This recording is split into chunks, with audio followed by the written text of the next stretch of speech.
Bonjour à tous, on se retrouve aujourd'hui pour une nouvelle vidéo et on se retrouve sur Primal The Awakening. Alors la suite, je voulais vous montrer un petit peu le mode campagne, comment que ça se passait. La dernière fois, je vous avais montré le prologue et je vous avais montré un combat de jeu.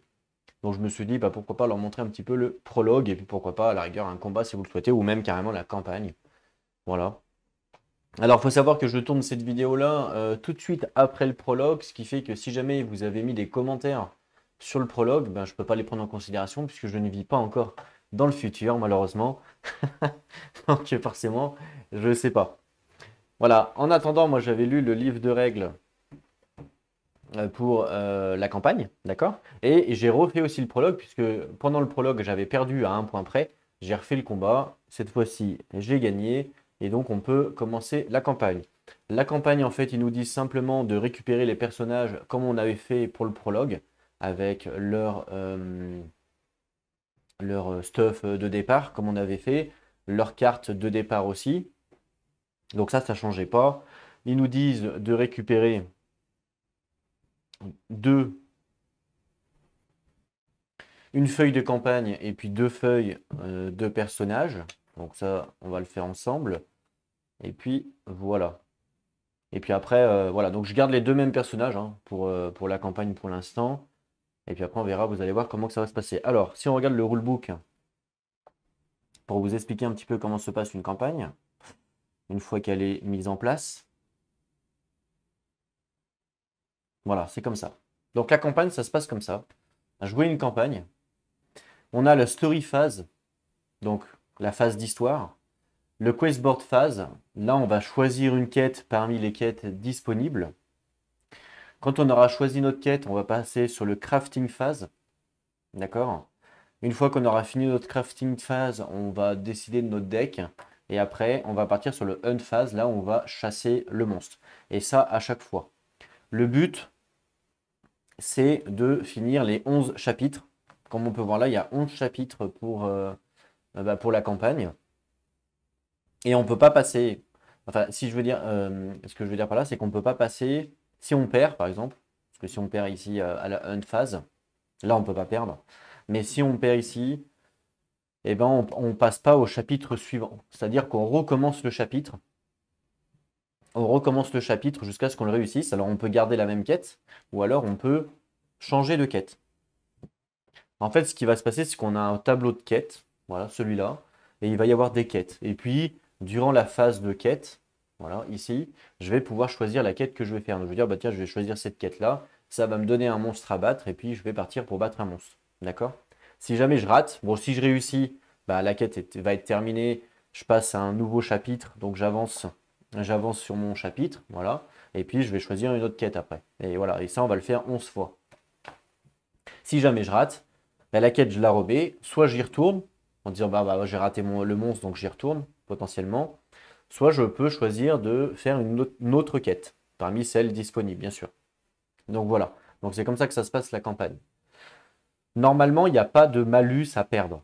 Moi, j'aime pas jouer comme ça, j'aime bien avoir des malus. Donc, ici, il y a une track de défaite pour quand il y a un système de jeu, en fait. Enfin, un système de jeu. Il y a une règle supplémentaire qu'on peut jouer qui nous permet de noter des points. Voilà, ici une variant rules qui nous permet de noter des points. Et on nous dit que si jamais on fait 3 défaites, la campagne est game over. Et ben moi j'aime bien avoir ce côté un petit peu game over aussi. Donc c'est ce que je vais l'appliquer. Je ne vais pas forcément appliquer les points, parce que les points je m'en fous. En gros, les points, à la fin de la campagne, ils vont vous dire, bah voilà, si vous avez 130 points, vous êtes Dragon Slayers, nanani, nanana. Moi je m'en fous, je joue solo. Le but, c'est pas de voir qui est la plus grosse, parce que de toute façon, je suis tout seul. Donc forcément, c'est moi. Donc du coup, je vais plutôt utiliser le fait de dire que si j'ai 3 défaites, ben, je vais mourir. Enfin, je game over, on va dire. Ça va me donner un petit piment et d'essayer de jouer un peu correctement. Voilà. On verra, ça se trouve, je vais me faire allumer. Puis ça me permettra aussi d'avoir une rejouabilité. Comme ça, si je perds la campagne, ça me donnera envie de recommencer. Parce que là, en toute honnêteté, le fait de ne pas perdre, je suis pas sûr que, une fois que vous avez fini les 11 chapitres, je suis pas sûr que ça, ben, il y a un renouveau de gameplay comme on peut avoir par exemple dans KDM. Donc, je suis pas certain de ça. Sachant que c'est quand même assez limité en termes de crafting. Vous allez voir, c'est très, très limité, on va le découvrir. Et c'est très limité aussi en termes de cartes. On peut débloquer 20 cartes par personnage, ce qui n'est pas beaucoup en fin de compte. Donc voilà.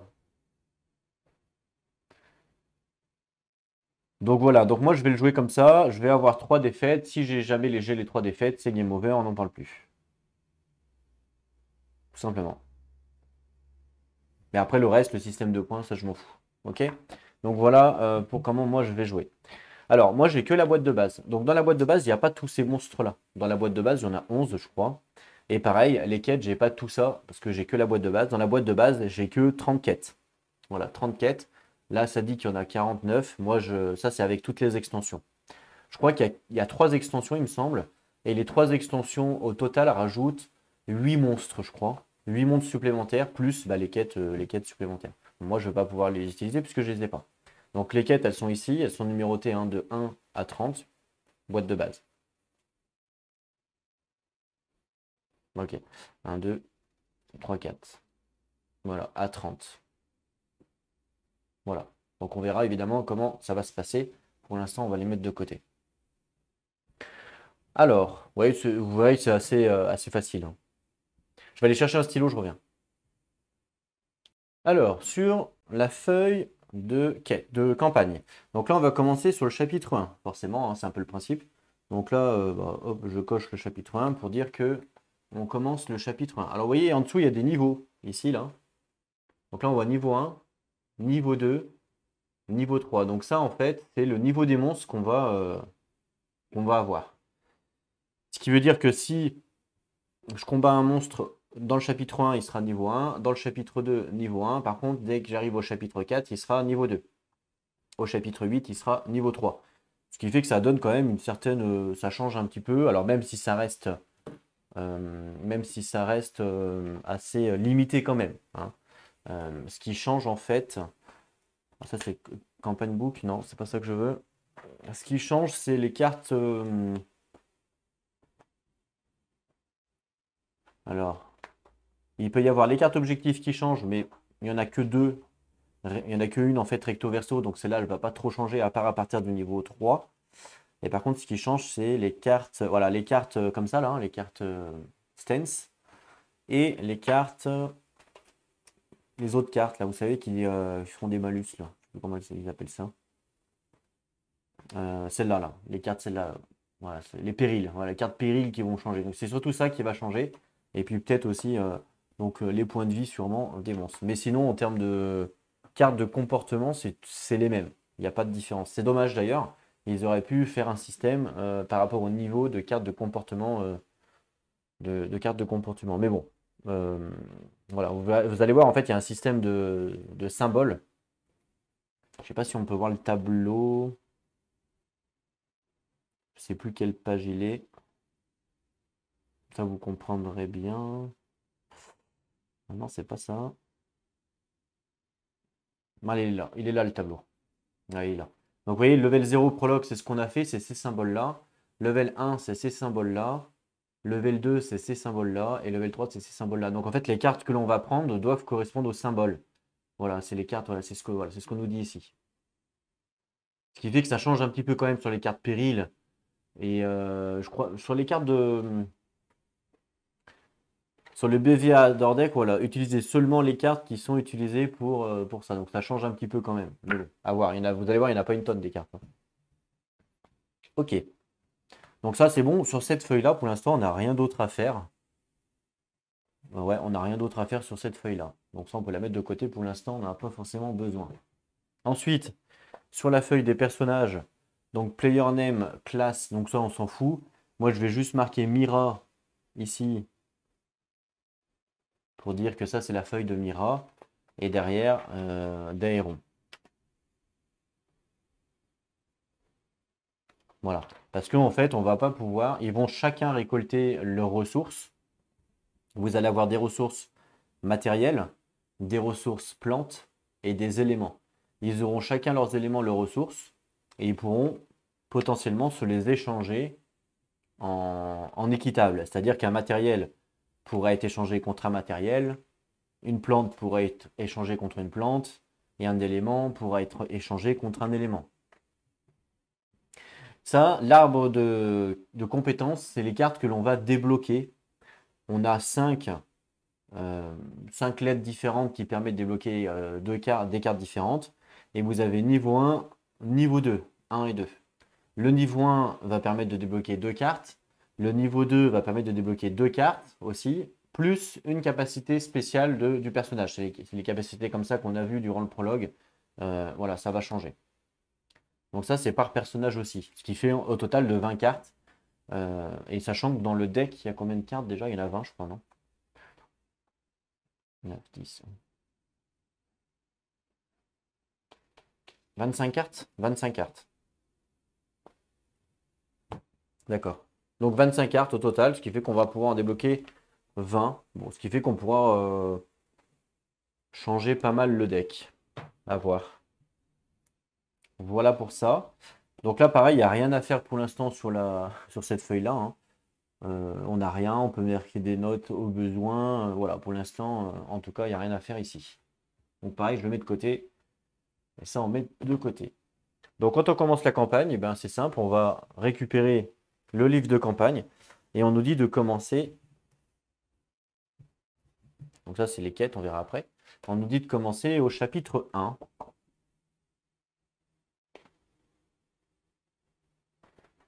Donc le chapitre 1, donc ça c'est la map. Voilà, donc est-ce que c'est utile à quelque chose? Je ne sais pas. Peut-être pas, ou c'est juste peut-être pour faire joli, je ne sais pas. Sachant que là, il y a toutes les extensions, comme le Endless Swamp, je crois que c'est une extension, moi j'ai pas. Voilà. Ah oui, ce que je voulais vous dire aussi, c'est que dans le jeu, il y a... Alors, vous avez vu qu'il y a 11 chapitres, donc il y a 11 combats à faire. Et que vous avez vu que dans le jeu, il y a au total 13 monstres, je crois. Dans la boîte de base, hein, je parle. Voilà. Vous avez 1, 2, 3, 4, 5, 6, 7, 8, 9, 10, 11, 12. 12 monstres. Ce qui veut dire que sur les 11 chapitres, eh ben, on va pratiquement tous les voir à part un. C'est pour ça que je vous ai dit en termes de rejouabilité, je ne sais pas.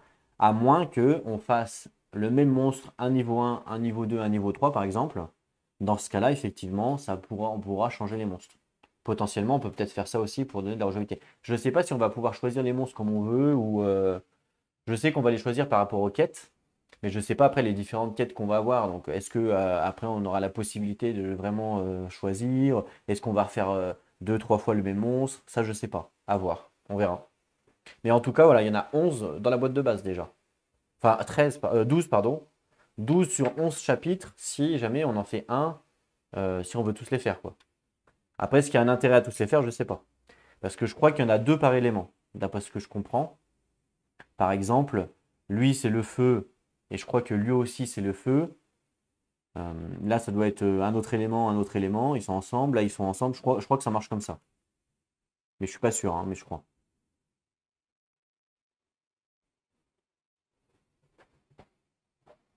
Parce qu'à la fin, il me semble qu'à la fin, il y a les trophées. Ouais, vous voyez, par exemple, Torama et Digorax, ça a l'air d'être les mêmes. C'est deux couleurs marron. Là, c'est les 2 couleurs feu. Vous voyez, à chaque fois, il y en a 2 en fait par élément. Là, il y a 2 bleus, 2 violets, 2 jaunes, 2 gris. Voilà. Donc ça, je ne sais pas s'il y a un intérêt, par exemple, si je combats lui, est-ce qu'il y a un intérêt après à combattre lui? Il n'y a peut-être pas forcément d'intérêt, puisque lui, il va me donner la forge. Parce que vous allez voir qu'il y a une forge pour chaque monstre, un peu comme dans KDM en fait, hein. Est-ce que lui, s'il me donne la forge, est-ce qu'il y a un intérêt à battre lui? Après, ça permet de faire une nouvelle campagne, de dire, bon, bah sur cette campagne, je bats lui, et puis une nouvelle campagne, je vais battre lui, potentiellement, à la rigueur. Ça permet de faire 2 campagnes différentes, au pire.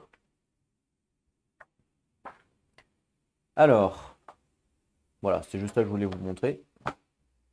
Donc ça, c'est la map, ok. Et après, on commence avec le chapitre 1. Voilà, campagne, chapitre 1. Donc là, on passe en phase de narration, où on va lire simplement tout ce qu'ils nous disent de lire. Et évidemment, c'est tout en anglais puisque, puisque le livre de campagne n'a pas été traduit. Il me semble qu'il n'y a que, alors, il y a que le livre de règles qui a été traduit en PDF, vous ne l'avez pas en physique, et le livre de campagne n'a pas été traduit. Donc je vais essayer de vous lire en temps réel. Donc, le dirigeable sillonne le ciel pour vous ramener à Alborea. Parce qu'il me semble qu'après chaque combat, en fait, à chaque fois qu'on va faire un combat là, dans la map, à chaque fois qu'on va faire un combat, après on va retourner à Alborella tout le temps. Voilà. Donc c'est pour ça que là, vu qu'on a fini le prologue, il nous ramène directement à Alborea. C'est le bastion de l'humanité sur Tyrea. Au-dessus de vous, le monde naturel est encore sous le choc du grondement tonitruant de Voltillard. Les animaux fuient pour se réfugier dans leurs terriers et leurs tanières. Et les arbres sont pliés en deux sous le souffle féroce du vent. Au loin, à l'horizon, on voit l'océan. Suite à la sécheresse qui a frappé les Islandes extérieures, vos ancêtres ont navigué sur ces eaux pendant des années avant d'atterrir sur le grand continent central de Tirée. C'est la seule terre verte et verdoyante qui accueille encore la vie. Et du coup, vous vous êtes toujours demandé quel était son secret. Alors, du coup, on nous dit sur le continent de Tyréa. Donc, c'est tout ça, Tyréa, ok. Le Outer Island. Il n'y a pas le Outer Island. D'accord.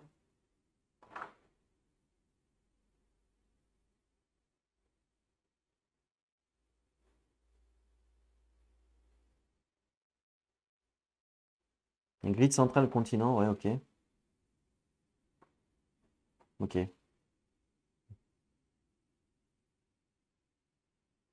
Ok. Ils nous ont dit qu'il pouvait potentiellement y avoir des indices quand on lit. Bon, faut déjà arriver à les trouver, hein. Alors, je suis désolé si vous voyez pas bien, mais moi je peux baisser la caméra, je suis un peu bête moi. Voilà. Bon, ça changera pas grand-chose, je pense, il doit. Ouais. Bon, essayez de vous mettre pas le reflet. Bon, tant pis, vous m'écoutez, puis voilà. Alors, le dirigeable atterrit au port juste à l'extérieur des murs de la ville. Couvert de cendres, vous débarquez du pont avec le précieux chargement sur les épaules. Et du coup, vous êtes courbé sous son poids. Vous traversez la cour de garnison dominée par le quartier des chasseurs. Et lorsque vous laissez tomber la carcasse de Viraxen avec un bruit sourd, certains chercheurs chargés de rouleaux de parchemin écarquillent les yeux d'étonnement. Et un groupe de chasseurs s'entraînant non loin arrête ce qu'ils font pour regarder dans votre direction. On attire tout le monde en fait, hein. Est-ce que l'un d'entre vous sait quel genre de monstre il s'agit? Les nouvelles recrues se demandent à voix basse. Le forgeron de la ville sort de sa tour fumante et regarde la scène avec curiosité depuis la porte de la forge.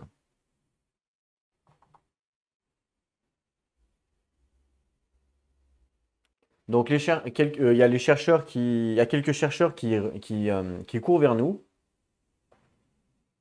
suivis de près par la grande silhouette du commandement, Réja. Austère dans sa robe noire, d'un seul regard, le commandement, donc en fait le commandeur disperse la foule qui est rassemblée autour du trophée, autour de notre trophée. Aucune trace de l'expédition, commandant,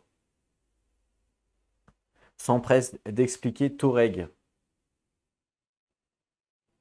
Le monstre a senti notre odeur et nous a attaqués immédiatement après l'éruption. Roja hoche la tête, puis se penche et pose sa main sur le Viraxen sur la tête de la face Viraxen, sur la tête de Viraxen. Le regardant avec une expression sombre, vous réalisez que votre escouade n'est pas la seule expédition à avoir été attaquée récemment. Invoquez le gardien. Sa présence est requise pour le conseil, la réunion du conseil de ce soir. Ça, c'est un ordre que donne le cadet. Ordonne-t-elle à un cadet. Puis elle se tourne vers nous. Le conseil se réunira plus tard dans la journée, au coucher du soleil. Vous avez mérité le droit d'y assister. Merci, madame. Vous la voyez se rassembler pensivement, puis elle lève les yeux vers les panaches de fumée qui s'échappent du haut de la forge. Mais d'abord, viens avec moi. Il y a quelque chose que je veux te montrer. Ajoutez le Viraxen à vos trophées en le marquant sur votre campagne sheet. Et continuez sur la prochaine page. Alors, je vais chercher ma campagne sheet. Hop. Campagne sheet. Et on marque le Viraxen trophée. Donc, je vais le cocher. Hop, ça veut dire qu'on l'a fait. On l'a buté sur le prologue. Voilà. Ok. Basique. Je vais garder ça de côté pour l'instant. Et on tourne la page. On regarde l'illustration, parce que souvent on se concentre sur le texte. On ne regarde pas souvent l'illustration, donc on voit effectivement. Hein. Alors, je ne sais pas s'il y a des indices dans les illustrations, mais bon, on ne sait jamais. Donc là, on voit qu'il y a des petites symboles. Et carrément, ok, ouais, c'est un ballon en fait. Hein. D'accord, ok, très bien. Ensuite, alors là, je pense que c'est une forge. Je pense que c'est une forge, vu comment c'est.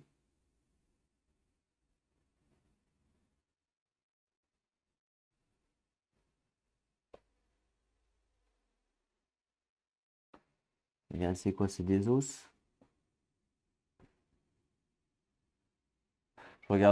J'essaye de regarder un max parce que je sais pas s'il y a des indices dans les illustrations et je me méfie un petit peu. Donc voilà, on ne sait jamais.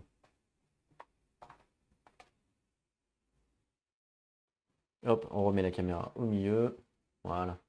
Alors remarque, j'aurais peut-être pu vous mettre directement la caméra de vision. Ouais.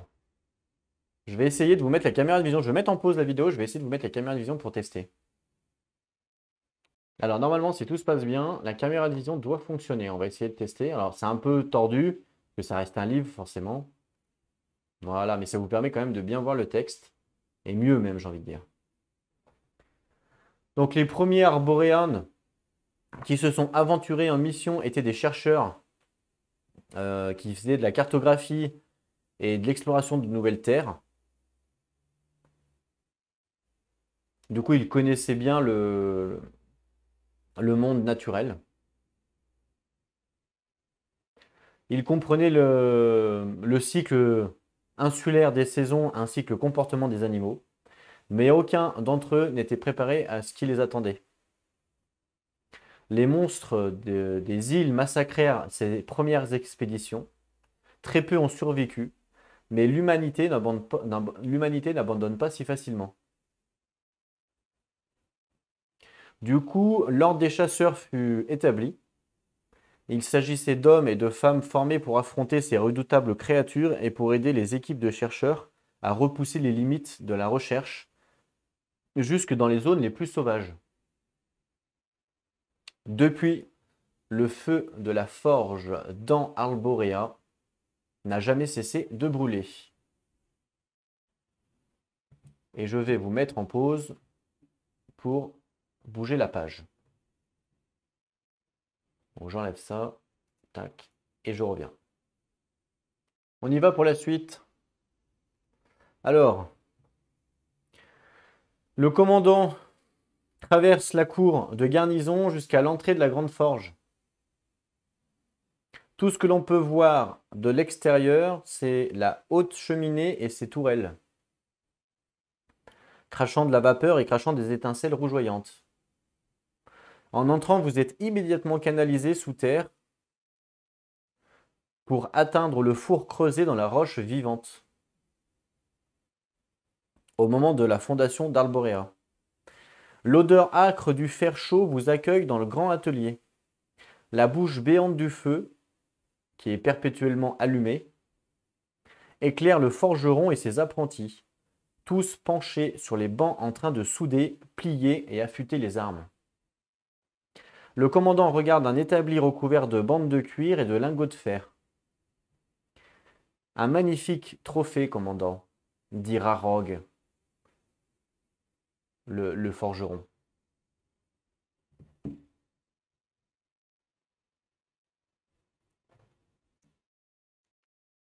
Alors qu'il martèle une grande enclume placée au centre de la pièce, comme s'il s'agissait d'un autel utilisé pour mener des rituels sacrés, c'est précisément pourquoi je suis ici. On a besoin d'armure et de griffes exactement comme celles d'un monstre, répond le commandant. Rarog arrête de façonner le bouclier sur lequel il travaille et lui lance un regard pensif. Renforcer nos propres armes avec la peau de ces créatures, tout comme les premiers chasseurs avaient pensé à le faire, dit-il à voix basse. L'armure des bêtes rendra nos armes très lourdes. Les chasseurs seront-ils capables de les manier? S'exclame-t-il. Puis, il s'essuie les mains avec un chiffon vert sale. Ils trouveront la force, répond-elle sans hésitation. Le forgeron acquiesce d'un sourire narquois.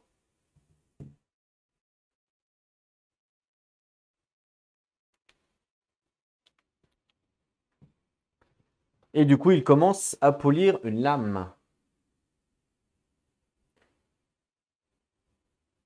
Quand vous aurez fini de discuter,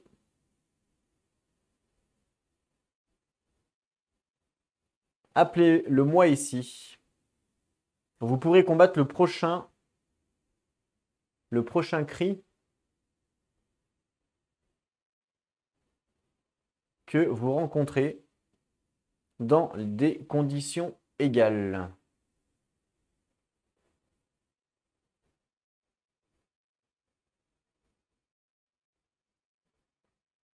Et du coup, alors, set la forge level sur 1 sur la campagne sheet. D'accord. Débloquer la carte forge Fire Forge. D'accord. Et chaque joueur gagne le crafting suivant, enfin les ressources de crafting suivantes. Donc éléments de feu, matériel, un je sais pas quoi, un autre je sais pas quoi, et deux, je crois que c'est le 100 le dernier, donc 200. Et continuer sur la next page. Ok. Donc on va enlever ça. On va récupérer le bouquin. Voilà. Et donc on va faire ce qui est dit. Donc cette forge level 1 sur le campagne sheet. Donc campagne sheet c'est là. Donc en fait on a 3 levels de forge. Donc level 1, level 2, level 3. Pour l'instant on est level 1. Donc je coche level 1. Parce que le méchant pas beau nous a dit level 1. Et on débloque la carte de forge. Donc la carte de forge, c'est où qu'on débloque là-dedans? Ah, c'est pas noté? Ouais, c'est pas noté. Bon. Ah si, là, Fire, non? Oui, ça doit être ça, Fire. Hop. Donc là, je débloque le Fire pour dire qu'on a le feu maintenant. Normal, puisque notre premier monstre du prologue, c'est le feu. Donc, ça commence à marcher le feu. Enfin, la forge, c'est comme ça. On a des cartes comme ça, on va en avoir plein. Enfin, plein. On a level 1, level 2, level 3. Bon, je ne les ai pas là, elles sont dans la boîte. Et après, on va avoir toutes les autres. On a le feu, le cristal, le coral, etc. etc. Donc ça, c'est exactement comme dans KDM. Hein. Dans KDM, c'est le même principe. Il y a des espèces de lieux. Ouais, on voit bien la forge en plus. Des espèces de lieux. Et on va pouvoir crafter avec les ressources qu'on nous donne. Les règles de craft, c'est basique. C'est si on a les ressources, on peut crafter. Facile. Par contre, le personnage ne peut pas crafter d'autres armes que la sienne. Comme l'archer ne peut pas crafter d'autres armes que l'arc. Voilà, il faut le savoir. Par contre, après, tout ce qui est stuff, tout le monde peut le crafter, il n'y a pas de problème. Donc là, on va prendre les cartes, enfin les cartes, les personnages. Et on nous donne... Alors, on nous donne quoi? On nous donne deux feux, deux éléments feu. Donc, élément fire ici, donc deux. Voilà, donc deux chacun. Mira et Doéron. Ok. Ensuite, un truc comme ça. Ah, c'est un bone. Voyons, on dirait pas un bone. Hein. Un bone. Un bone pour lui. On dirait un bone, ça? Attendez, je vais vous mettre plus près. Ah oui, d'accord, là, c'est une tête. Là, ça ressemble à une tête, effectivement. J'avais pas vu. Oui, j'avais pas vu en petit. Des scales, donc c'est des plumes, en fait. Une. Et une. Et deux gouttes de sang, de blood. Voilà, donc deux gouttes de sang et deux gouttes de sang. On verra après qu'est-ce qu'on va pouvoir crafter, j'en sais rien, on regardera plus tard. Donc là, après, on continue. On n'est pas en phase de crafting, on est toujours en phase de narrative. Donc on continue, on nous dit de continuer de tourner la page. Et là, on arrive... Oh, alors je pense qu'on va arriver dans herboriste, puisqu'on voit bien que là, on est plus avec des plantes. On va regarder les illustrations. Très abstrait pour le coup. Est-ce qu'il y a un indice qui se cache? Si vous voyez un indice, vous me le dites en commentaire. Hein. Je ne sais pas s'il y a des indices dans les illustrations, mais je sais qu'il y a des jeux qui ont fait des indices comme ça, des fois dans des illustrations. Donc je me méfie un petit peu quand on nous dit qu'on peut trouver des indices dans la narration. Voilà, on ne sait jamais, on regarde un petit peu tout. Et puis bon, ça permet, ils sont jolis, les illustrations, ça permet aussi de les regarder.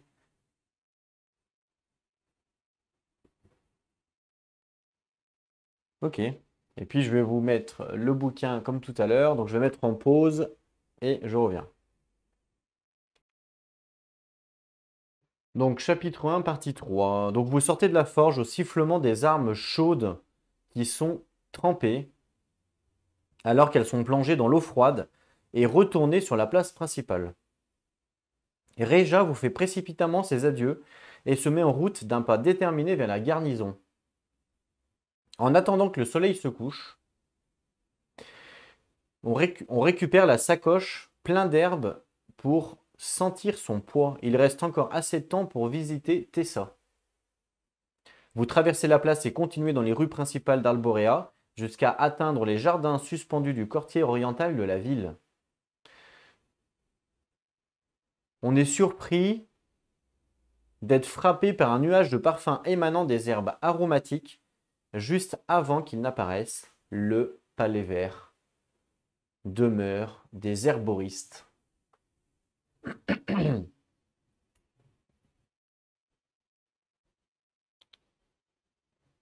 Alors, hop.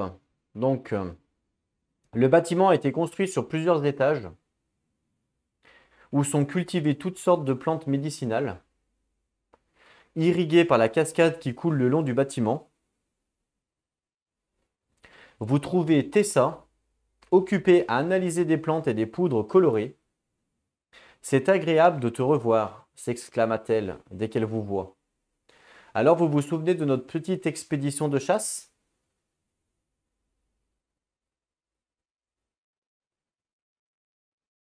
De chasse botanique, pardon. Vous sortez rapidement du sac le butin récupéré pour elle dans la forêt pourpre. Ouais. Un rhizomé mature, ou rhizome, je ne sais pas trop comment on dit, s'exclame Tessa avec satisfaction en retournant la racine dans ses mains.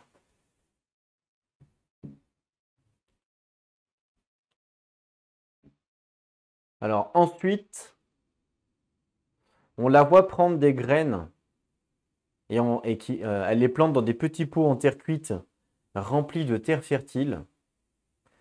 Le commandant m'a demandé d'aider le corps des chasseurs. Enfin, la corporation des chasseurs. Nous avons donc installé un laboratoire pour distiller des potions et des mélanges pour la chasse.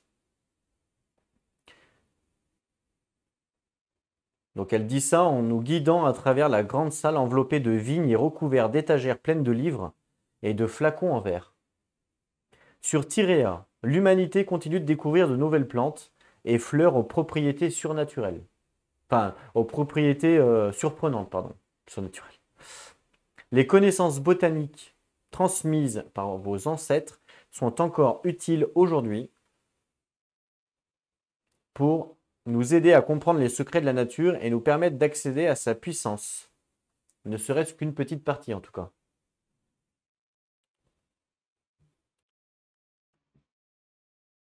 Alors j'espère que les Alémors, pardon. J'espère que les Alémors ont été utiles, hein. Les Alémors, c'est les potions qu'on avait eues pendant le prologue. Récemment, nous étudions de nouveaux mélanges. Voici une liste d'herbes qui pourraient m'être utiles. Donc elle me donne, donc régler le niveau d'herboriste à 1 sur le campagne sheet, débloquer la carte herbaliste, et chaque joueur gagne les plantes suivantes. Donc 1, 1, 1, 2, et continuer sur la next page. Donc j'enlève ça, je récupère le bouquin.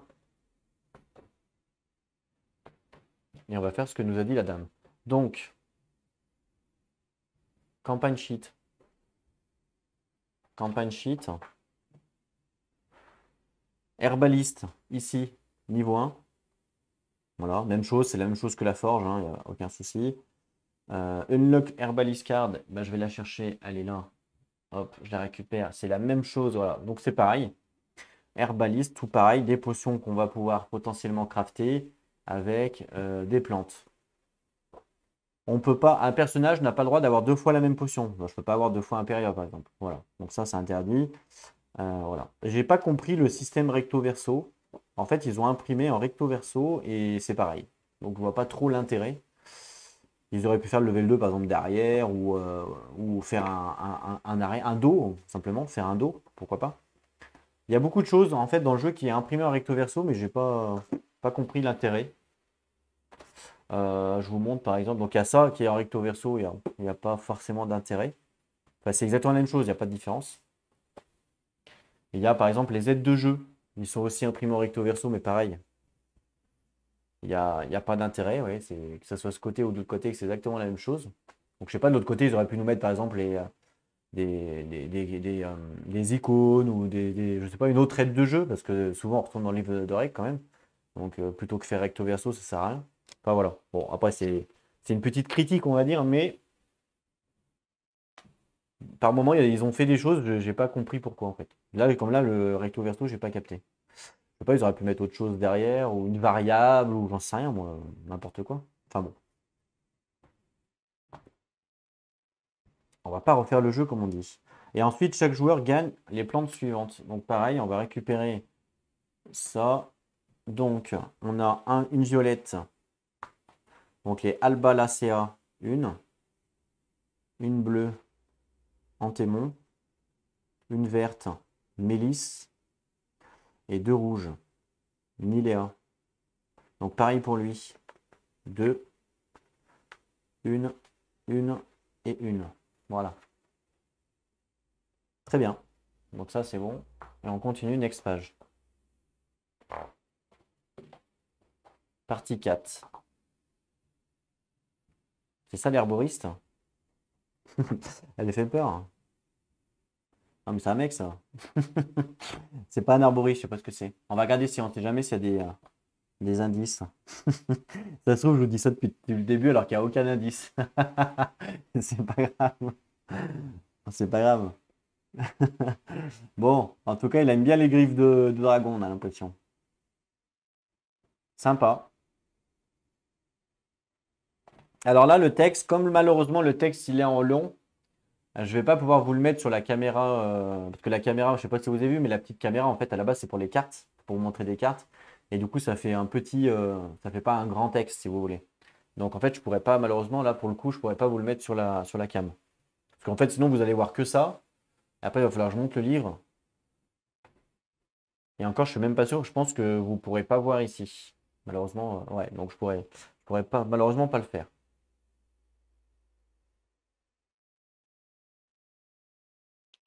Alors, bon, tant pis, je laisse comme ça, hein. Donc c'est maintenant le coucher du soleil. Après avoir appris à reconnaître de nouvelles plantes et fleurs pouvant être utilisées pour fabriquer des potions, vous remerciez Tessa et du coup on se précipite pour arriver à temps pour la réunion du conseil. Une grande tente, érigée dans la cour, est bordée de tapisseries, ornée de représentations brodées des actes héroïques des chasseurs les plus courageux.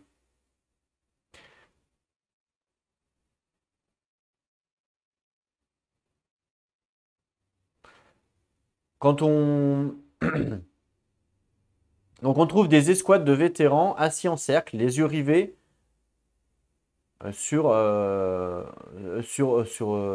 Réja, qui a été choisi comme leur chef. Vous prenez place, quelques instants avant que le commandant ne prenne la parole. Les événements récents appellent à une coopération plus étroite entre nous tous. Réja commence. Les nouvelles tragiques deviennent de plus en plus fréquentes.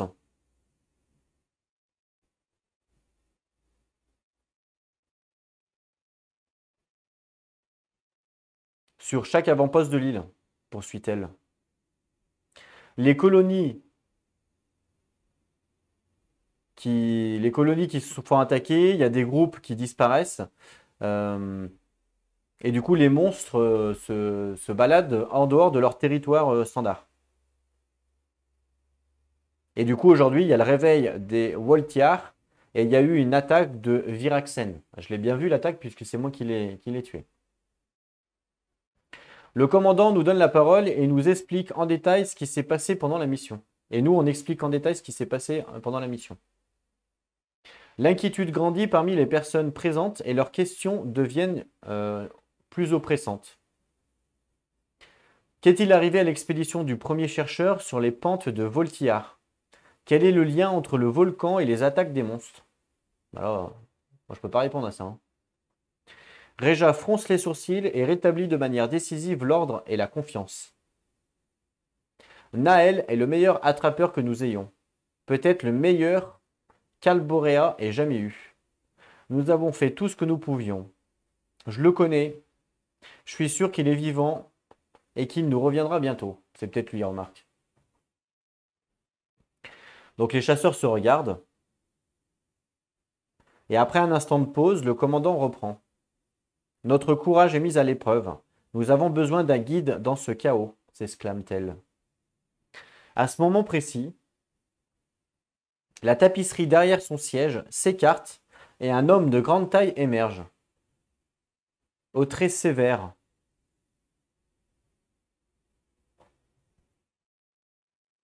Et il arrive dans une grande robe verte.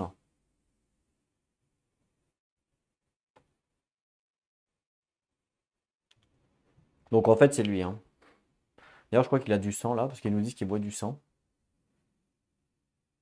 Donc il est connu comme le gardien. Il y a des rumeurs selon lesquelles il boit du sang de monstres et qu'il peut voir des choses que l'œil humain ne peut pas voir. Noatar nous a guidés vers toutes les découvertes récentes.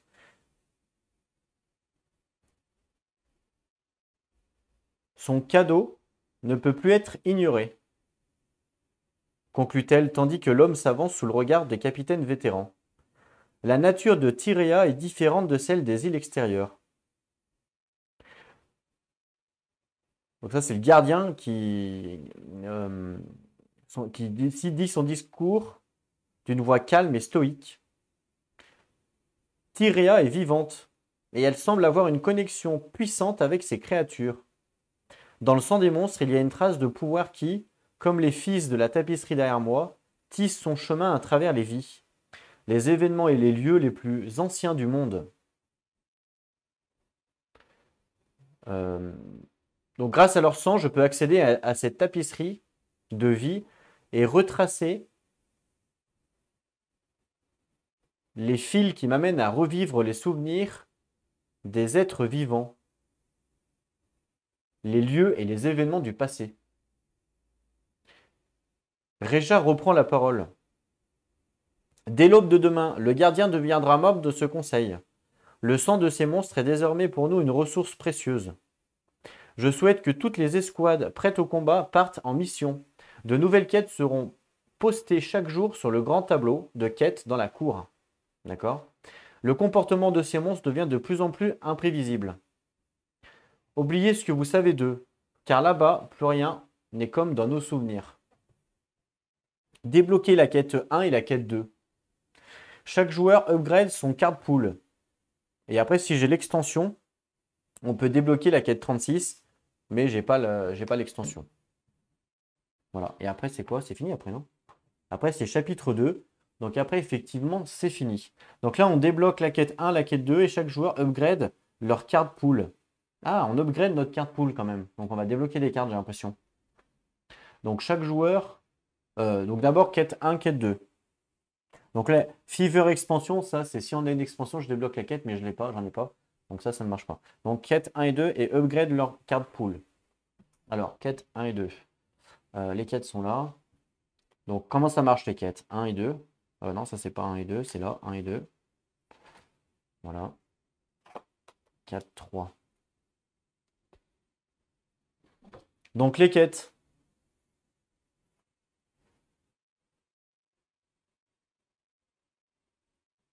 On a un texte.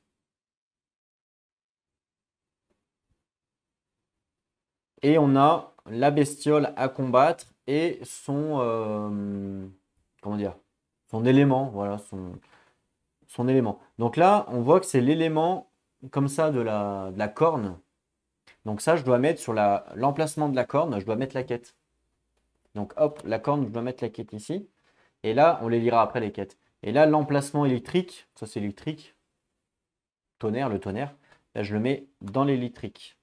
Voilà. Nous, on a débloqué le feu, enfin pour l'instant, on a la forge. Voilà. Donc là, j'ai deux quêtes potentielles, soit la corne, soit l'électrique. Ok. Et donc, on nous dit d'upgrade les cartes. Alors, comment que ça marche, l'upgrade des cartes? Ça, je vais le mettre de côté. Alors, rulebook. Upgrade des cartes. Alors, quelle page? Je ne me rappelle plus. J'ai lu, mais je ne me souviens plus trop. Puis c'est un peu spécifique. Donc, je ne vais pas faire n'importe quoi. Je préfère relire un petit peu. Upgrade des cartes. U. Upgrade card. 49.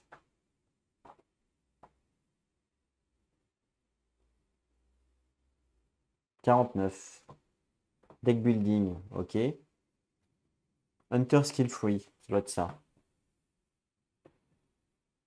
À chaque Hunter a un unique set de upgrade card qui comprend 20 action cards et 5 mastery cards.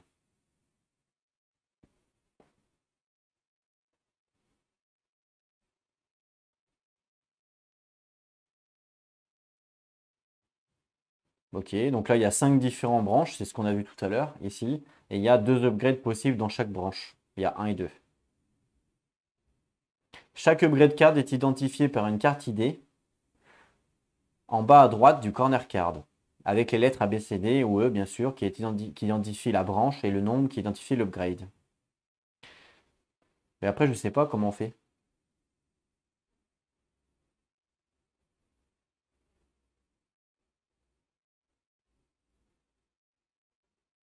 La première upgrade,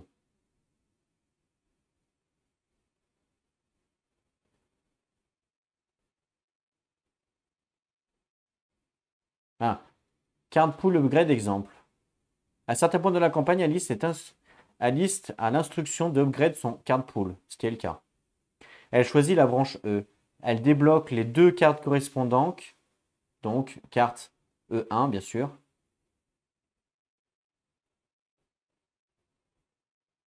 Les 2 cartes E1 qu'elle ajoute à son card pool. D'accord.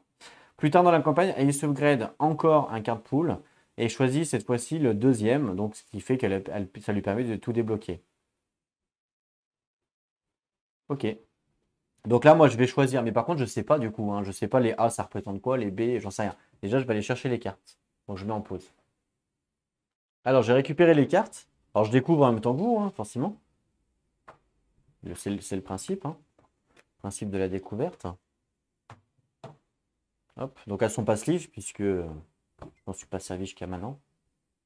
Donc là, on va les trier. A, B, C, D, E. Donc, A, B, C, D, E. Donc, ça, c'est les capacités qu'on va pouvoir débloquer après. Si la caméra veut bien.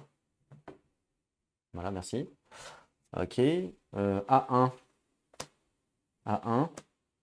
A2, A2, B1, B1, B2, B2, CC, CC, DD, DD, EE, EE. Voilà. Donc, premier upgrade, deuxième upgrade. Donc, deuxième upgrade, on s'en fout pour l'instant.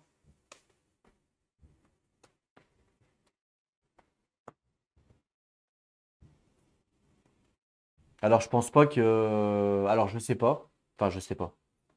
Est-ce que on a le droit de lire avant d'upgrade ou alors on la joue en mode aveuglé? Enfin, non, je pense qu'on a le droit de lire quand même. Alors, latéral mouvement, assist. Ouais, ok. La stamina de où la prochaine carte? Ok, donc là il y a deux rouges. Ça c'est pas mal quand même, hein. Euh, Ouais, ok. Là il y a quoi? Deux défenses, Guardian. D'accord. Là il y a du bleu.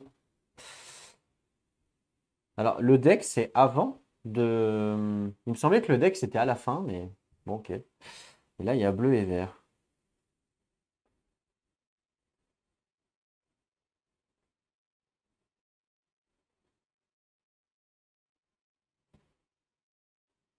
Bon écoutez, je sais pas. Je sais pas trop.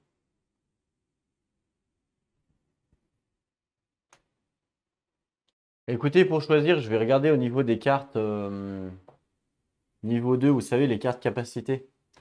Donc le Sword Master, réduisez la stamina des bleus. Ah, double base weapon jusqu'à la fin du tour, hein, c'est pas mal. Euh, le Berserker, quand focus, vous pouvez will de 1. Quand vous entrez en Berserker, vous pouvez will de 1. Ouais, c'est pas mal aussi le Berserker. Sinon, le Thanasus Blade. Ou alors le Slash Storm. Je vais prendre le Berserker. C'est le B. Donc moi, je vais débloquer les B. Ah bah, c'est les deux rouges.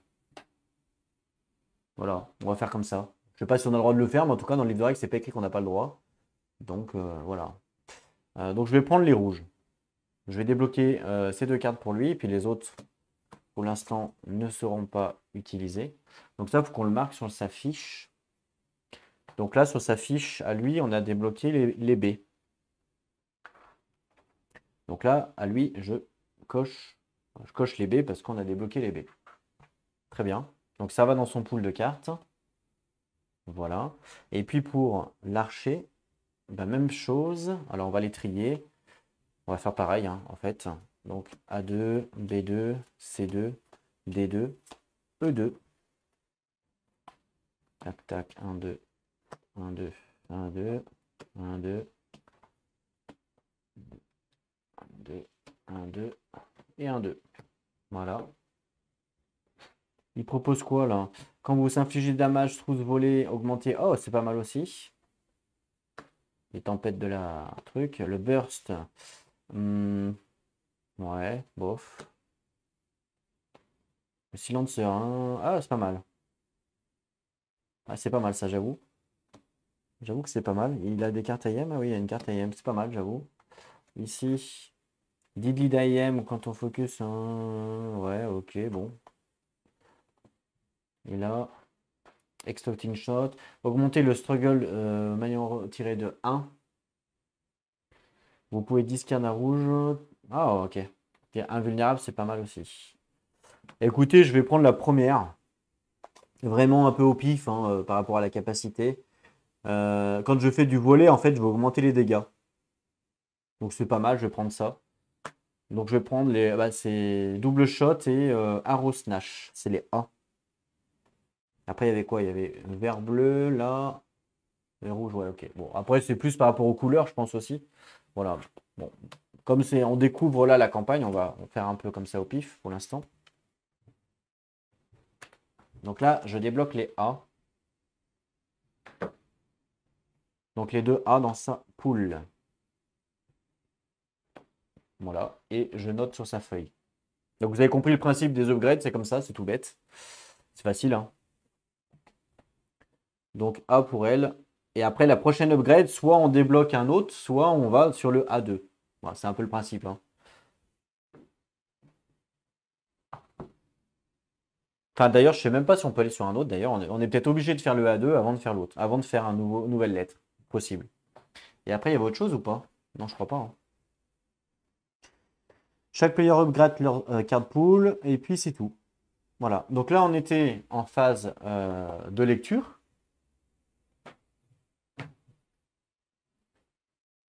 Donc phase de lecture, hein, si on reprend les phases, voilà. Story phase, donc là on était en story phase. On passe en quest board phase. Donc le quest board phase, donc durant le quest board phase, les players vont choisir collectivement la quête que l'on va vouloir faire. Voilà. Et donc ça va devenir la quête active pour le chapitre en cours. Tout simplement. Donc là, je dois choisir laquelle quête je veux faire entre les deux. Donc soit on part sur de l'électricité, soit on part sur de la corne. Alors je ne sais pas du tout, hein. Je ne sais pas du tout ce qui est le mieux ou ce qui n'est pas le mieux. J'en sais rien du tout.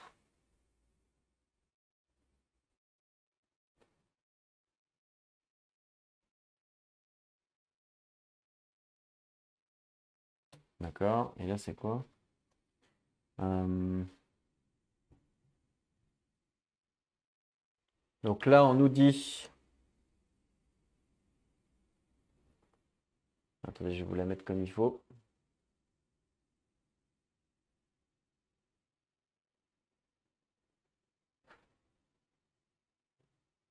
Donc la mémoire du désert. En mémoire du désert, ouais. De graves tremblements de terre ont secoué le désert aride au nord d'Alborea, où l'archéologue Emera et sa team étaient en mission de recherche. Le commandement central a organisé une expédition de sauvetage pour trouver le camp des chercheurs et ramener les survivants chez eux. Ok, la deuxième quête. Hop, on enlève. Et celle-là, même chose.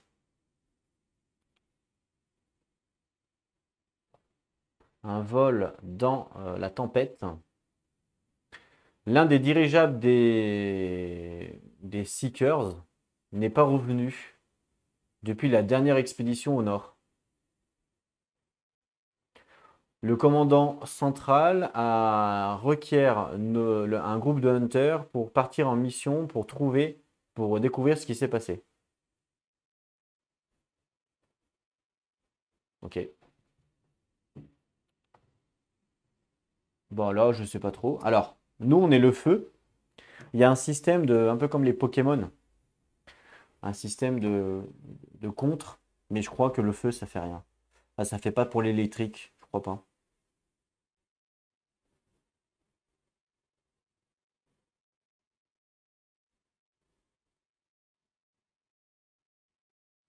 C'est où?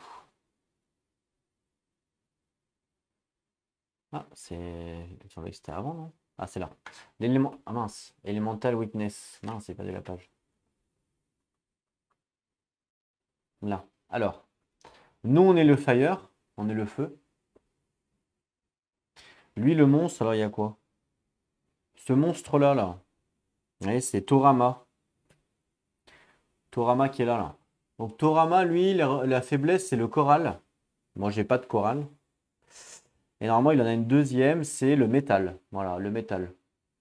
Donc, moi, j'ai aucun des deux. Et puis l'autre, c'est qui? Espèce vert, là. C'est lui, c'est Oziu. Lui, là. Oziu, la faiblesse, c'est cristal. Et l'autre faiblesse, c'est les cornes, justement. Mais moi, j'ai aucun des deux. En fait, le feu, il est fort contre Félaxir, Morcras, Huron ou Tarangua. Et pour l'instant, bah, j'ai aucun de ces monstres-là, donc euh, malheureusement, voilà. Donc là, on va un peu décider un petit peu au pif, en fin de compte. La corne est fort contre deux feux, un bleu, un jaune. Donc ça fait quand même trois monstres différents, la corne. Le rouge, ça fait deux monstres différents, parce que c'est violet et gris. Et le jaune, c'est deux monstres différents aussi. Puisque le jaune, c'est bleu et gris. Donc, choisir jaune, c'est un peu con. Alors, pour deux raisons. Choisir jaune, ben, en fait, c'est que deux monstres par rapport à la corne qui a trois monstres. Hein. Il y a une couleur, une couleur, une couleur, une couleur. Donc, ça fait trois différences. Et en plus de ça, c'est que le feu est fort contre le Huron et Tarangua. D'accord? Et que l'électrique, c'est fort contre Huron et Tarangua. Donc en fait, ça fait un peu doublon en fait. Hein. Donc si à un moment donné, je vais combattre Tarangua, moi je suis déjà en feu, j'ai pas besoin d'électrique. Donc vaut mieux partir sur la corne pour donner plus de diversité sur le contre des monstres. Voilà, moi je vais penser comme ça. Donc je vais plus partir sur la corne à cause de ça. À cause de ces deux raisons-là. Parce qu'il y a plus de monstres et parce que là, j'ai déjà deux de ces monstres-là, j'étais déjà en feu. Donc il n'y a pas trop d'intérêt. Et à la rigueur, le Coromon, celui-là, je pourrais l'avoir aussi avec la corne. Donc en fait, en faisant la corne, bah, j'aurai les deux là, plus celui-là, ça fait les trois, pratiquement les trois là. À part le Oruxen, il n'y a que le Oruxen que j'ai pas. Et le Oruxen, il sera là, donc on partira sur du cristal au pire. Donc voilà, donc l'électrique, je vais pas le faire. Je vais plutôt partir sur la corne. Donc là, moi, ma quête que je vais choisir celle-là. Voilà, par rapport à ça. Donc ça, le truc de quête, on laisse pour l'instant de côté. On n'en a plus besoin. Et ça, c'est la quête principale qui est sur notre chapitre. Donc c'est la quête numéro 1 en fait. Hein. Voilà, tac. Alors ça, je sais pas où je vais le foutre. Vous allez voir que des fois, il y a des quêtes aussi qui peuvent... il y a des quêtes qui sont limitées en temps. Et que vous allez avoir certains nombre de chapitres pour les faire. Alors par contre, le temps, je sais pas si c'est limité, je sais pas. On verra. Donc là, la quête qui est définie pour mon chapitre 1. Donc ça, je crois qu'il faut le marquer, non? Ouais, je crois qu'il faut le marquer. En fait, ah oui, voilà, c'est là qu'il faut le marquer. Donc la quête chapitre 1. J'entoure la quête numéro 1 pour dire qu'on a choisi la quête, puis on barrera quand on aura fini. Ok. Donc là, le choix de la quête est terminé. Et ensuite, on passe... Hop. Crafting phase. Donc là, crafting phase, on peut craft de l'équipement, préparer des potions, bien sûr. Et après, construire notre deck. Voilà, build notre deck. Et après, on choisit notre stuff. Donc pour partir, on construit notre deck et on choisit 3 potions. Et l'équipement, évidemment, qu'on veut pour partir. Donc on a le droit à 2 équipements standards, hein, tête et truc. Et on a le droit ici à un autre équipement avec ce symbole-là. Là. Page 50 pour la construction de deck. Mais la construction de deck, elle est basique. Hein. Les rules. Ah oui. La construction de deck va être en rapport aux couleurs de l'arme. Voilà. D'accord. Ok, ok. Donc là, déjà, on va regarder le crafting. Donc ça, on n'en a plus besoin. Donc le crafting. Hop. Et hop. Donc là, je ne sais pas du tout ce qu'il faut pas, j'en sais rien. Donc là, on a quoi? Alors, on va commencer euh, par les armes. Puisque les armes, c'est le plus important, c'est ce qui fait les dégâts, je pense. Et le stuff, c'est ce qui donne les points de vie. Bon, quand on n'est pas à poil, hein.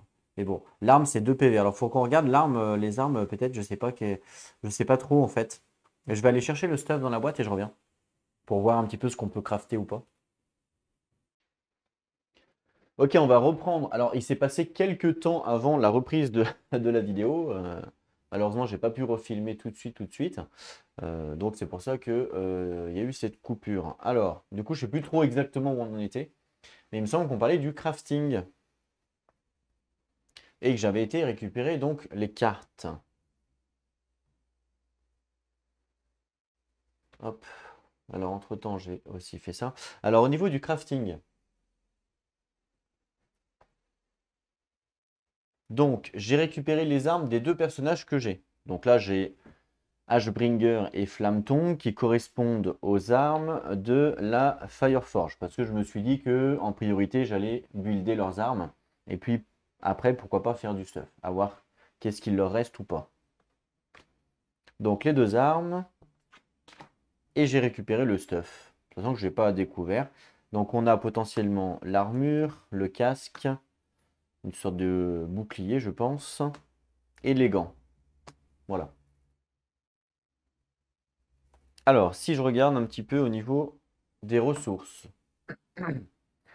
Donc, on a 2 éléments de feu, un scale, un bone et 2 blood.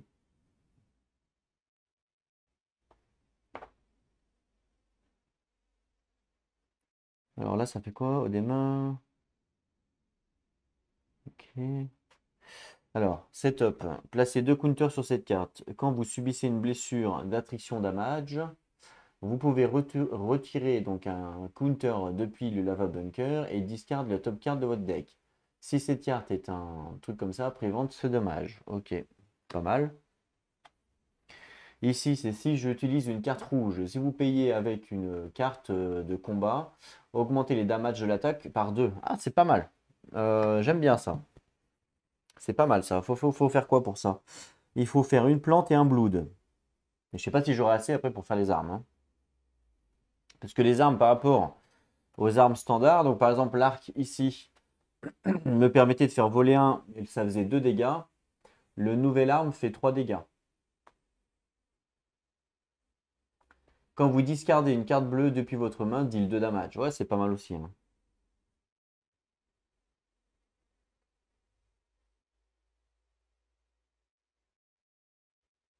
Ouais, c'est pas mal, hein. Je pense que je vais d'abord faire leurs armes en priorité pour les deux. Donc pour faire les armes, donc pour l'arc, on voit que l'arc, il faut une plante, un blood. Et il faut aussi dépenser, à chaque fois qu'on craft sur la forge, il faut aussi dépenser l'objet de la forge. Donc là, c'est une flamme. D'accord? Donc, pour Mira, qui va faire son arc, elle dépense une flamme. Donc, elle en avait 2, elle passe à 1. Voilà. Et pour faire l'arc, il faut une plante. Donc, je gomme. Et une goutte d'eau. Enfin, une goutte d'eau, une goutte de sang. Voilà. Ok. Donc, ça, c'est pour elle. Pareil pour Daéron, donc une flamme. Voilà. Par contre, c'est peut-être pas les mêmes ressources. Lui, l'arme, c'est le flamme tongue. Donc, c'est un bone avec du sang. Donc, du sang et un bone. Donc, elle, enfin, lui, il lui reste du sang avec une plume, une flamme. Donc, du sang, une plume. Alors, du sang, une plume, il pourrait faire justement les gants. Il pourrait faire le torse ou le casque. En fait, c'est tout pareil. Il peut faire tout ce qu'il veut, en fait. Donc, il peut faire un des trois. Eh ben, alors, si votre est critical, je sais pas ce que ça veut dire critical, faut que je regarde. Critical. Alors, critical.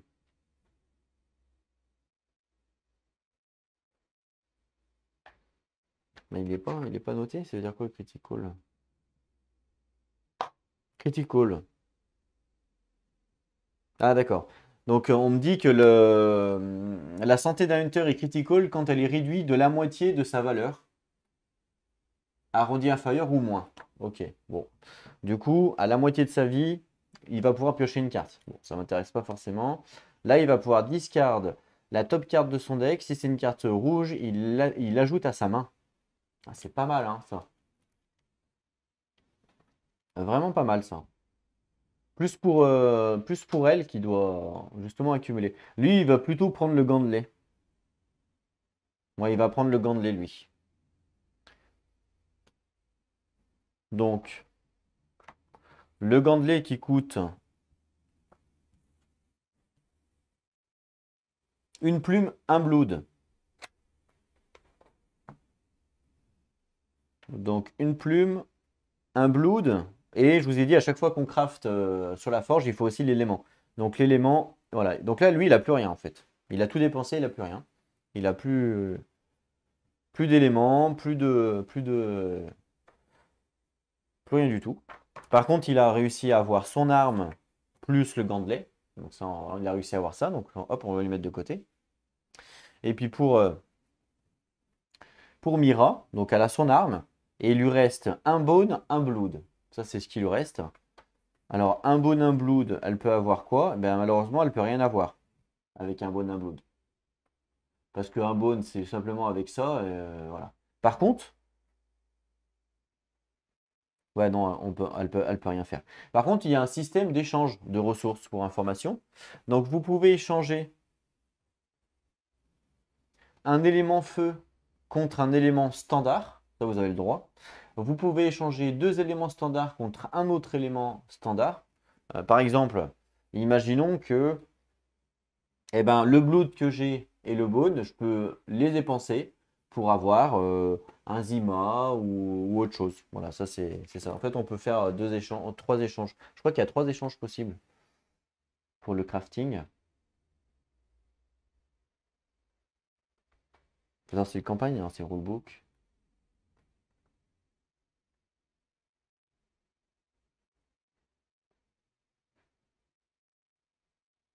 Alors, crafting. Voilà. Donc là, on peut dépenser un élément de n'importe quel type pour avoir un matériel de n'importe quel type. On peut dépenser deux matériels de n'importe quel type pour avoir un matériel de n'importe quel type. Ou alors on peut discarder un équipement que vous avez, qu'on a gagné, à la place de dépenser un matériel. Ah, je savais pas ça. Ah, mais du coup, on peut faire ça alors. Vous pouvez discard le Grit Sword base à la place de dépenser un Scale. Ah, ok. Je savais pas qu'on pouvait faire ça. Donc, du coup, on peut aussi discard un équipement. Ça, c'est bien.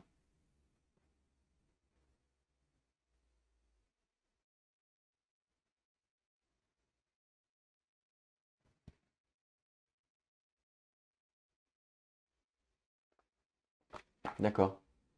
Donc, lui, bon, lui, il n'y a pas trop d'intérêt, on va dire.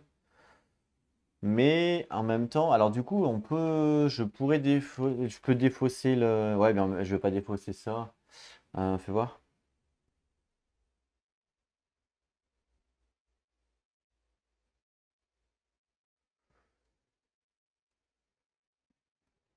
Dans tous les cas, il manque l'élément, donc je peux pas.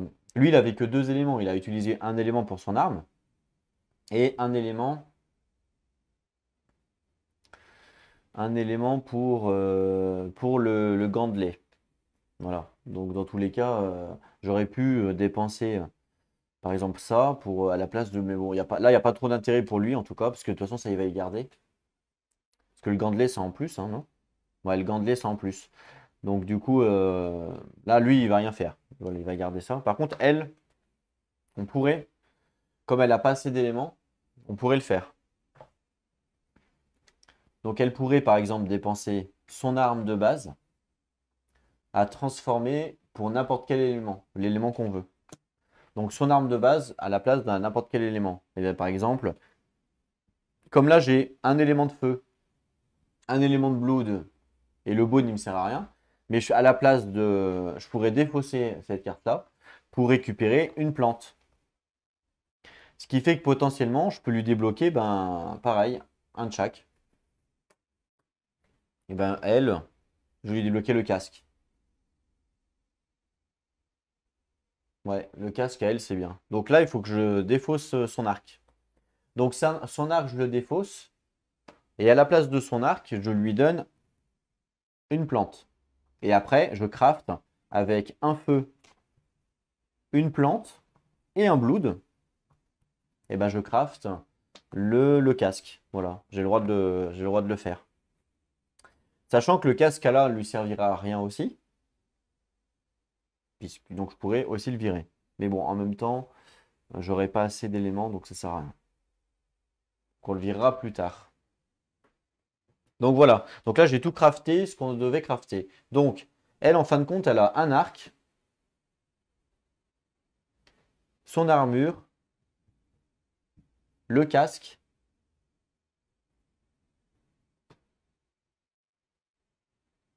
Donc voilà ce qu'elle a. Et puis, pour Daéron, eh ben, il a son arme aussi, sa nouvelle arme, celle-là. Toujours son casque et toujours son armure, ça ne change pas. Par contre, en supplément, eh ben, il a maintenant le gantelet qui s'ajoute ici en tant que qu'item supplémentaire. Voilà, ici, il a un gantelet en plus. Sinon, le reste, ça ne change pas. Donc voilà. Donc ça, c'est le crafting. Donc voilà comment que ça se passe le crafting. À chaque fois que vous craftez, vous devez donner un élément de la forge. Et après, vous pouvez crafter les différents éléments qui sont indiqués dessus. Donc ça reste quand même assez limité par rapport à du KDM, bien sûr. Où KDM, on a plein de buildings différents. Là, ça reste très limité, hein, clairement. Donc tout ça, on peut y ranger. Pour l'instant, on n'a plus besoin.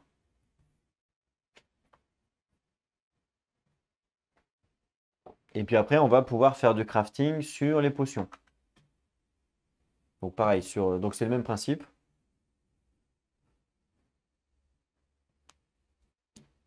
Donc là, on a quoi? On a deux rouges, une violette, une verte.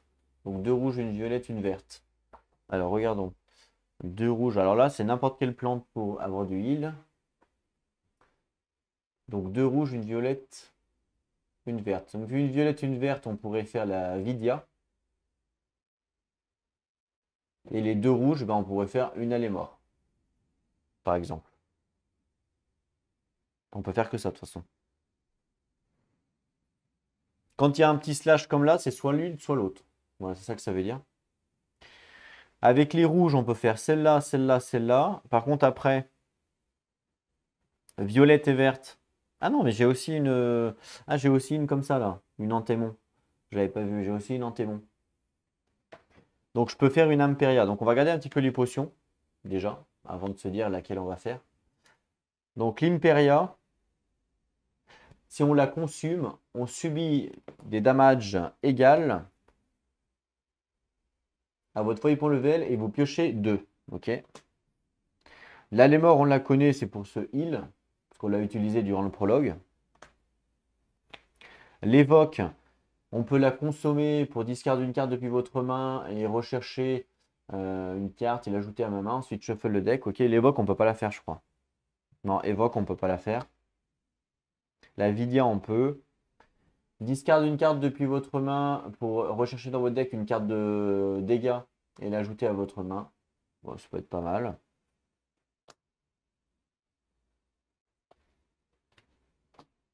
L'Atrox, on peut la faire.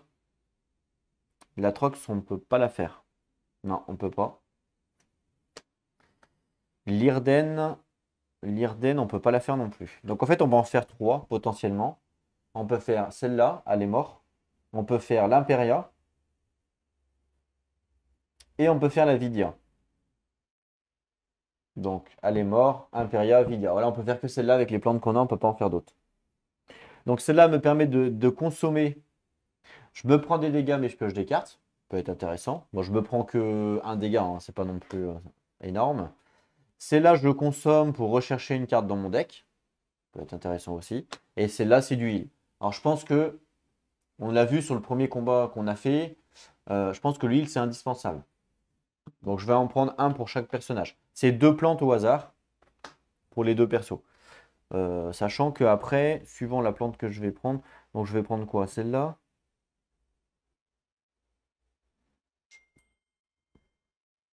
Je pense que je vais prendre celle-là.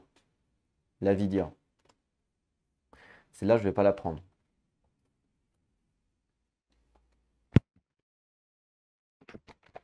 Donc, il me faut 2 plantes rouges pour fabriquer ça. Et pour fabriquer la Vidia, il me faut une violette, une verte.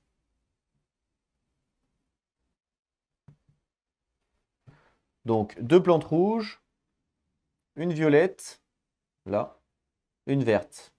Voilà. Et au total, du coup, il me restera que une Athémon, donc une bleue. Et pareil, donc lui c'est exactement la même chose. Voilà, c'est exactement le même principe. Très bien. Ce qui fait qu'ils vont partir tous les deux avec, hop, 2 potions. Voilà, 2 potions chacun, avec une potion de heal et une potion. Voilà, donc ça, cette phase-là là, de crafting, eh ben, il faudra la faire à chaque fois, à chaque chapitre. Le stuff que vous n'utilisez pas, ben, il sera mis de côté. Alors là, moi, attention, parce que j'ai défaussé mon arc, hein, je ne l'ai plus. Par contre, les deux là, ils restent de côté. Pour l'instant, on n'en a plus besoin. Et là, maintenant, avant de passer à la phase de combat, on fait le building. Alors, le building, comment ça marche? Ben, en fait, on prend le deck, toutes les cartes que l'on a débloquées. Voilà, toutes les cartes que l'on a débloquées du personnage. On prend la carte de l'arme et on doit respecter les couleurs indiquées. Si jamais on ne peut pas respecter les couleurs, si par exemple, je sais pas moi, là ça me dit qu'il y a 6 rouges, et ben, si je ne peux pas mettre 6 rouges, et ben, ça veut dire que je n'ai pas le droit de prendre cette arme-là. Donc il faut faire attention, quand vous achetez une arme, il faut s'assurer que vous puissiez faire le deck, sinon, sinon vous ne pouvez pas la prendre, tout simplement. Donc là, 6 rouges. Donc 2, 3, 4, 5, 6 et 7. Donc ça veut dire que là, j'ai une carte rouge en trop, par exemple dans mon deck. D'accord? 5 bleus. Pareil, je pense que je vais en avoir en trop. 3, 4, 5, il y en a une là. Ensuite, 4 jaunes, même chose. 3, 4, 5, 6, 7 même. Et il reste les vertes. Voilà, donc on va faire les rouges. Donc les rouges, j'ai le droit à 6 rouges, pas plus. Alors, on va récupérer déjà les cartes upgrade. La 1-1, c'est une carte upgrade, donc je vais la prendre forcément. Ensuite, je vais favoriser les cartes à 0, puisqu'elles ne coûtent pas beaucoup de mana pour être jouées. Donc les deux cartes à 0, je vais essayer de les favoriser. Ouais, le moyenne, c'est là. Quand vous êtes la groupeur, vous pouvez... Ouais, ok. C'est là au début de votre tour. Ouais, les moyennes aussi. Vous pouvez payer 2. Ah, celle-là, elle est très forte, je vais la prendre. Augmenter les damages de cette carte de 5. Elle est bien aussi, je la prends. Blind Shot, je la prends. Donc là, je suis à 4. Je suis à 4. Je suis à 4. Et puis là, après, alors en termes de mana, c'est pareil. Elle coûte 1 et les autres 0. Je pense que je vais privilégier une carte 0. Et je vais privilégier celle-là qui a le Stealth. Voilà. Donc hop, et voilà. Donc les deux là, je ne peux pas les prendre pour mon deck. Et j'ai mes 5 rouges. 6. Ah bah non, c'est 6, pardon. Donc je peux en mettre encore une. Bah, je vais mettre la 0. Celle-là, je la mets pas.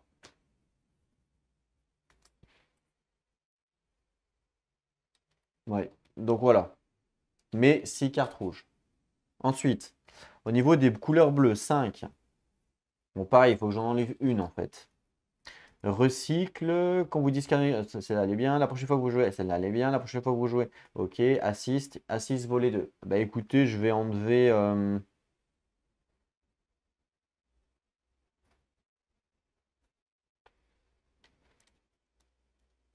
Alors faites voir, hein, c'était quoi déjà ma capacité moi? D'accord.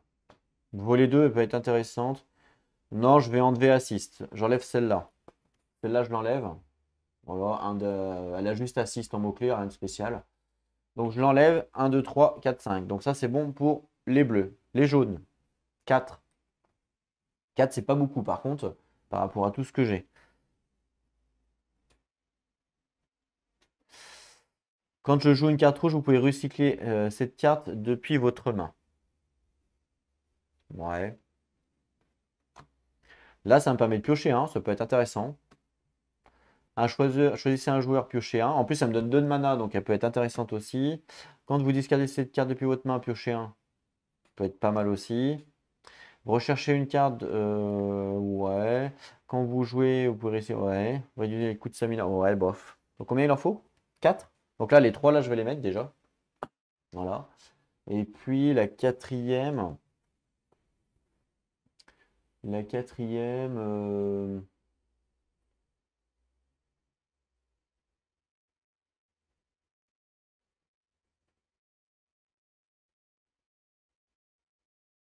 Je vais mettre la recycle. Voilà. Donc les trois là, je ne les utilise pas. Et il me reste les vertes, 5.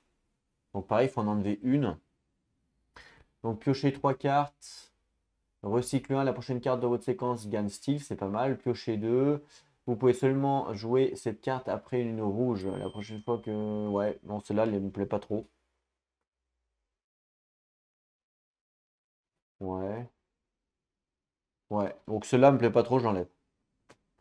Donc là, j'ai bien mes 5 cartes. Et voilà. Donc là, mon deck est terminé. Vous voyez, c'est le deck, c'est par rapport aux couleurs, tout simplement. Donc là, mon deck est terminé. Il faudra que je le remélange comme il faut. Donc là, hop, terminé pour pour mon personnage. Et maintenant, on fait la même chose avec l'autre personnage. Alors, je vais prendre ces cartes. Donc 6 rouges. Alors les rouges, je vais les trier par couleur, c'est plus simple. Les bleus, vertes, jaune, vert, jaune, rouge, bleu, rouge, jaune, vert et rouge. Alors, on commence par les cartes rouges, il en faut 6. 4, 5, 6, 7, 8. J'en ai 2 en trop. Quand vous augmentez... Ah, ça, celle-là, elle est bien. Invulnérabilité, c'est pas mal. Augmenter votre séquence limite de... Ouais, bof. Finisher, j'aime pas trop Finisher. Finisher, en plus, elle coûte cher. J'aime pas trop celle-là. J'enlève. Si vous payez... Ouais, celle-là, elle est bien. La prochaine carte que vous jouez dans votre séquence réduite de 1 à 6 euros. Berserker Résilience, je prends. Et après, il en faut combien? 6. Donc, 1, 2, 3, 4. 1, 2, 3, 4. 5 et 6. Ouais, 5, 6. Alors celle-là me coûte quand même 0 à jouer, hein. Elle est quand même pas mal, hein. Donc je vais plutôt mettre une 0 à jouer, je pense. Donc, hop, celle-là j'enlève. Voilà, donc là j'ai les 6 de ma couleur. C'est bon. Ensuite, bleu 4. C'est pas beaucoup.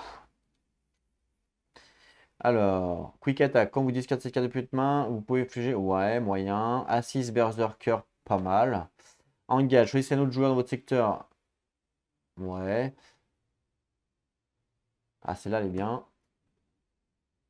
Quand un joueur retire des struggles, vous pouvez discarder cette carte depuis votre main pour doubler le nombre de struggles qu'il a retiré. Ensuite, activez le joueur pour piocher une carte.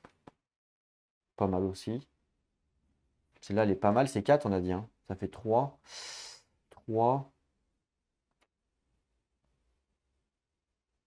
Bah, je vais prendre celle-là qui me donne 2 de mana.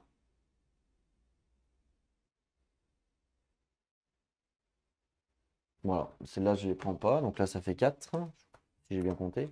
Voilà, donc 4, c'est ça. Ensuite, jaune, 5. Il y en a une de trop. Elle coûte toute 1.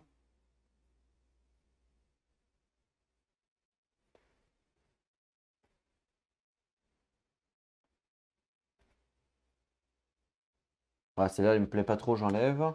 Voilà, donc ça, c'est bon. Et ensuite, les vertes, c'est 5. Donc c'est pareil, une de trop. Ça, c'est pas mal. Cherchez dans votre deck une carte rouge et l'ajoutez à votre main. Ensuite, shuffle votre deck. Moyen. Draw 2. Vous pouvez jouer cette carte avec slash, la prochaine carte de votre séquence sans en payer le coup. Euh,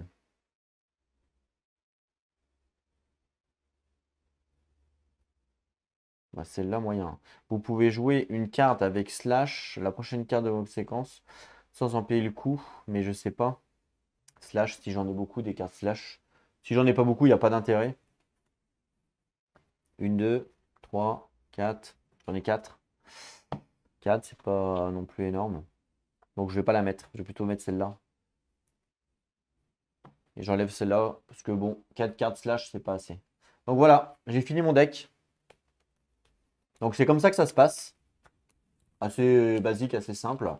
Et après, évidemment, plus vous allez avancer dans la campagne, plus vous allez débloquer des cartes.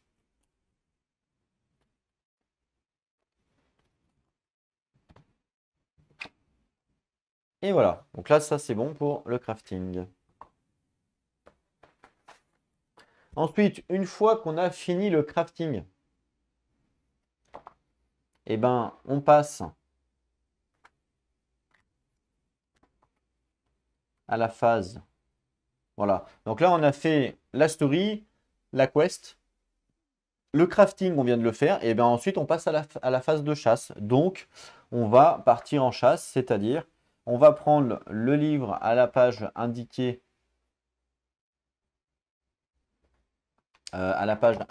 Donc du campagne. Donc là, nous, notre quête, c'est la quête numéro 1 que l'on a choisi. Donc je vais ouvrir chapitre à la page 1, c'est-à-dire ici. Voilà. Là, on va avoir l'introduction avec le fluff. La conclusion si jamais on réussit. Et les règles spéciales du boss. Alors, je sais pas trop qu'est-ce qu'il fait, lui. Alors, lui, il est en agression 1, par contre. Hein, sur ma feuille de campagne. On voit que là, sur ma feuille de campagne, il est en agression 1. Donc, je vais pouvoir le build en agression 1. Et après, ça, une fois que vous avez fait la phase de chasse, eh ben, vous refaites un nouveau chapitre. Une fois que vous avez fait la chasse, comme vous avez vu au prologue, une fois que vous avez joué, vous avez gagné, eh ben, vous allez gagner les récompenses. Alors les récompenses, par exemple, si on réussit, pour vous donner une idée, hein, attention, par exemple, si je réussis la carte numéro 1, il faut regarder les récompenses, page 106. Voilà, donc c'est pas vraiment du spoiler, parce que de toute façon, chapitre 1, souvent, on va le réussir. Donc, on va débloquer le Hornforge Card, ce qui est normal, puisque ça correspond au crafting de ce monstre-là. Chaque joueur va gagner des ressources, des plantes, et on va te débloquer peut-être potentiellement des nouvelles quêtes, etc., etc. Donc voilà, c'est comme ça que ça fonctionne le jeu. Et si je vous montre le Hornforge, je vais aller le chercher pour vous montrer un petit peu à quoi ça correspond. Et bien ça correspond à ça, c'est-à-dire que c'est le même principe. Vous allez avoir des cartes de crafting et d'armes pour pouvoir débloquer, pareil, encore une fois, des nouvelles armes qui va potentiellement faire un nouveau build, etc., etc. Donc voilà. Donc ça reste clairement assez limité quand même en termes de crafting. À voir, moi je pense qu'il faut voir si les boss sont tous différents quand on les combat. Peut-être que oui, je sais pas. Voilà. Mais là, du coup, vous avez compris tout le jeu. Hein. C'est comme ça que ça se passe dans le jeu. Donc voilà. Donc n'hésitez pas à me dire dans les commentaires si vous souhaitez voir le prochain combat ou pas. Parce que voilà, si vous en avez assez vu, bon bah moi je vais pouvoir continuer de mon côté. Et puis si vous êtes intéressé pour une vidéo à vie, une fois que j'aurai fini la campagne, eh ben, je pourrai vous faire filmer un avis. Hein. Mais si ça vous intéresse, bah, n'hésitez pas à me le dire dans les commentaires et puis je vous montre ça. Voilà pour cette vidéo. J'espère en tout cas que ça vous a plu. Je vous ai expliqué le mode campagne.